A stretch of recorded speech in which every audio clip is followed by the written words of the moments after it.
G'day guys, welcome back to the channel. This episode is going to be a little bit different to the last ones I've uploaded.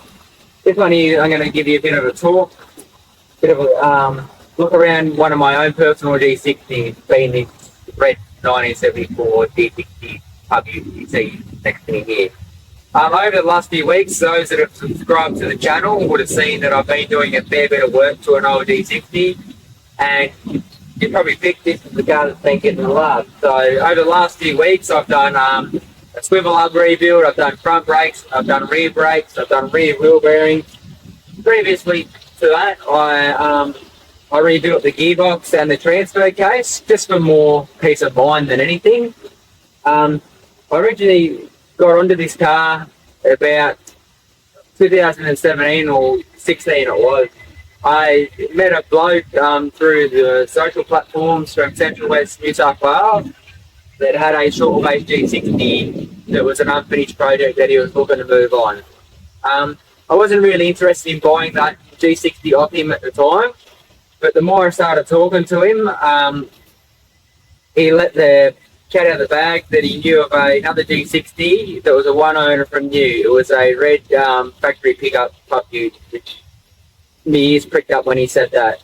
Anyway, he tried to buy the vehicle a few times over the years, but this vehicle has a history to it and a strong sentimental attachment to the son who was the owner of it that I purchased it off. So anyway, I got to know old mate from Central West New South Wales a bit, and over the years, time went on, and I kept saying to him, "Oh, have you heard any more on that old G60 yet?" And nothing had really happened. I hadn't even seen this vehicle as such. So anyway, it was 2018, I think it was.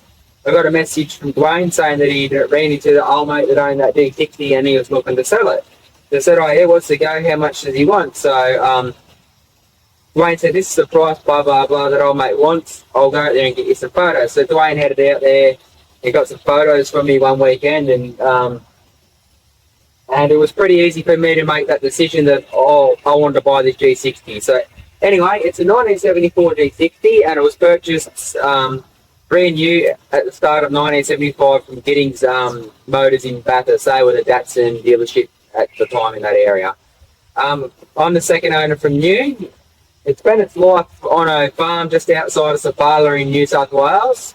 It was parked up in 1991 due to circumstances. Never left that shed from that day on. It wasn't a problem with the car as such, but it was just more the story and the history that went with the car. Anyway, it spent its life in a dry climate, so it's in really, really good condition.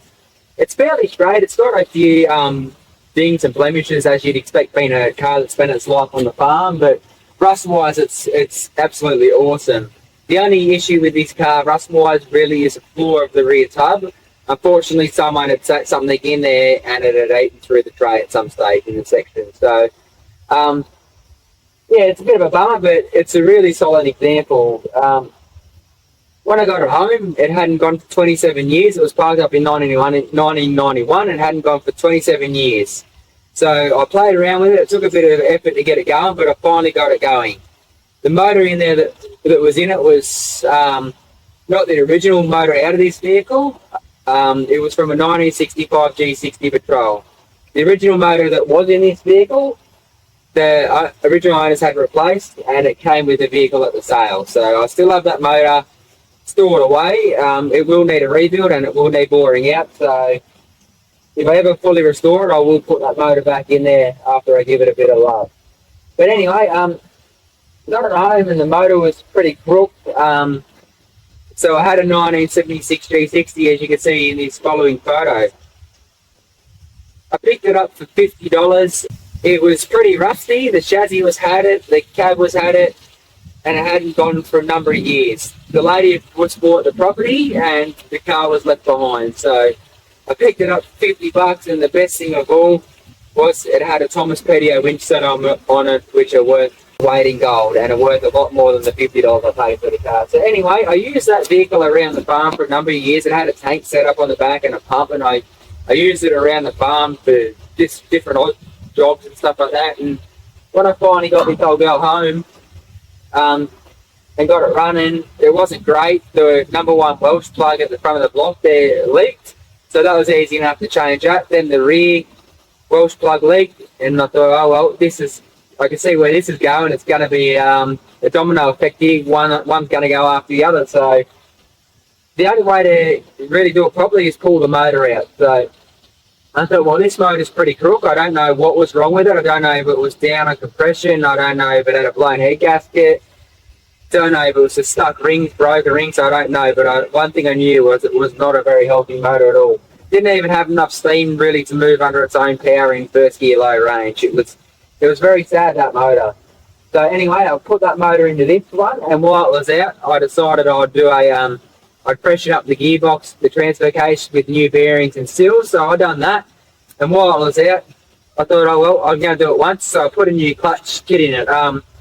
That had a few dilemmas in its own. So I got a new clutch kit, that was alright, and I sent the flywheel to a local shop to get them to resurface and machine it to suit the job. So anyway, they done that, and it looked all good. So I bolted her in and bolted the clutch all back together, put the gearbox back in, spent a few hours doing that, and anyway, got it working and was making a horrible noise. It sounded like the fingers on the pressure plate were hitting the flywheel, but they weren't. I had the clutch disc in the right way. I done everything right. So I pulled it back out. I couldn't see any witness marks. I couldn't see anything. No telltale signs of what was making this terrible noise. But so I thought, well, I'll set up the clutch and I'll measure that on the jig and make sure it's all good. That checked out good. So I thought, well, it's got to be the flywheel. So I pulled the flywheel off and I took her back to the place that machined it, and I said, oh, can you just check this? I'm just trying to rule out a problem. So they checked that, and they ring me up and say, oh, your flywheel's done.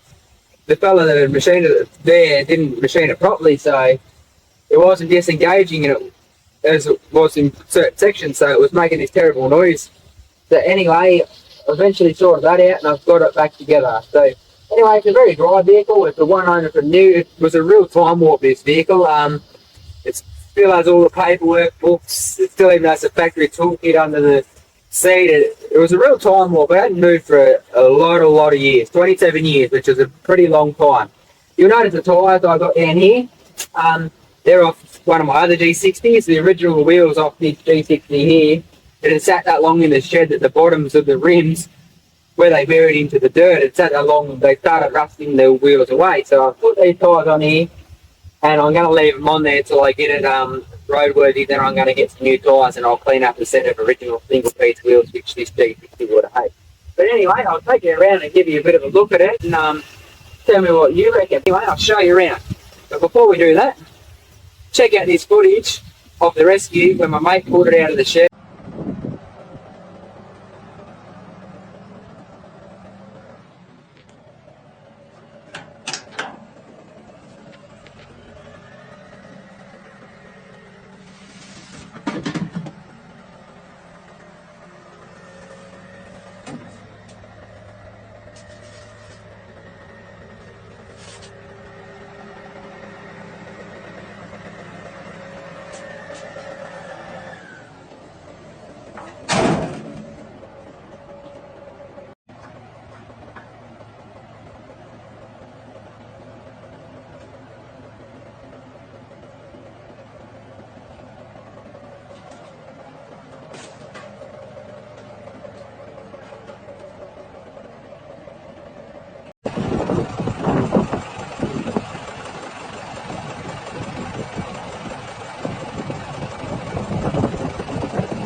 So as I mentioned, nothing too special under the bonnet. Still the original G60P motor, 4-litre petrol. I will eventually put the original motor back in here if I fully restore the car, but this motor, like I said, is out at 76 and it's a great runner. Other than that, I haven't done a great deal under the bonnet. I've rebuilt the original carby. I've replaced this heater induct thing. I've rebuilt the distributor. I've got new brake master cylinder clutch slave over there. Other than that, I just got to finish putting that coil in properly. I've changed the heater hoses. I've done all that sort of stuff. It's got the old vacuum trailer brake setup, which is pretty cool. I've left it in there for the fact that you don't really see them anymore, and they'd be a bit of a talking point. So other than that, under the hood, there's not a lot special. It's still the old thing. It's an awesome engine bay. There's no rust in the firewall. It's a really good example of this old beast. So as you can see how well the oil bath cleaned up from them photos before. It was filthy, the motor it was in here, so it was definitely a heavy breather. But no, I'm happy with how it's come up, and it's a really tidy engine bay, really, for an old girl. So I haven't really washed it. I like the look of the old dust and stuff too. So anyway, we'll move on to the inside. Now to the interior. As you can see, for something that's 49 years old, nearly 50 years old, it's immaculate. The hood lining, the visors, the floors. It's a really good example of an old G60. The seats have been redone at some time, but as you can see in behind the seat here, still got the original crank handle, jack. In the glove box, still got all your receipts, service book, owner's manual somewhere here too, I thought. Yep, owner's manual. It has everything, old rego papers, receipts, invoice, genuine parts, things. Had a whole heap of random miscellaneous stuff in the glove box. Old NRMA map from 1978. Genuine filter from Nissan. I probably wouldn't use that. It's got a bit of everything in here. Haven't cleaned that out as such, but yeah, even the vinyl floor mats, they're in immaculate condition. The doors are good. When I got it, you might have saw in the photos that the door cards were pulled off. It's because the felt up here in the runners was that hard they couldn't wind the windows back up after it sat. So I replaced all that. A little bit of wear and tear where the arms have been rubbing, but that's to be expected. Unmolested dash. It's got no holes or nothing there. It's pristine. It's really good. G60. I love it. The boots are still good. I replaced them though with second-hand ones. So the rats had chewed them. The ducting, I just need to tuck that back on there. But it's so original and well maintained. It's not funny. The gutters are solid as. You don't get G60 utes with good gutters like that every day of the week. No rust at all. We'll go around the driver's side and have a look now. So driver's side, much the same. Beautiful paint. It still had the little hand throttle instruction zip tied to the hand throttle too when I got it, so they're still in with all the paperwork. I put them in there. There's the old controller for the trailer vacuum brakes that I mentioned. It's the setups under the thing. Replaced the pedal rubbers, but even again, this floor is awesome. No rust. This seat's been redone too. Still has the original jack, toolbox. The toolbox is pretty well all complete. I think the only thing I'm missing is a hammer. Don't know how many Ks exactly this G60 is done, but this is its third motor, so she loves the motors, this old girl. But yeah, it's just a beautiful old G60. There's no rust in it. There's nothing. The cab is super sound. Even up here around the revision mirror, like that's awesome. I'd like to see what you guys think of this old girl in the comments. So if you want to have your 2 cents worth, please leave a comment. The only thing that I'm probably going to change is that the owners put these little mirrors on here, so I'll probably change them and go back to the guard mirrors down there. They changed all that. Still got the old Selectro freewheeling hubs on it, as you can see. Still got the original sticker there on the passenger window, so it's been there for a long time. There's its old rego label. Yeah, no, she's a bloody good old unit. Homemade bull bar, homemade side rails. Pretty cool. I like the old school farm engineering. You can still see the dealership sticker on the back window, which is awesome. As I said, yeah, the gunners are so solid. There's no rust, there's nothing, just a little bit of surface rust there where that's something scratched up, but no holes. It's a really tidy ute. Anyway, around to the tubby, this is what I was saying. The only biggest letdown is the top floor in this ute, where someone sat something, unfortunately. So I will get that fixed, and we'll get it back better than ever. Other than that, that's pretty well the old girl. There's a few things left to do on it, like I want to complete the exhaust. I'll get my auto electrician mate to come around, and he can go over all the wiring and just give that a tidy up, make sure everything's all safe. Other than that, I'll clean up some rims, and hopefully sometime this year we'll get some club rego on her. It'll be good to see. Anyway guys, I hope you've enjoyed the channel, and thanks for watching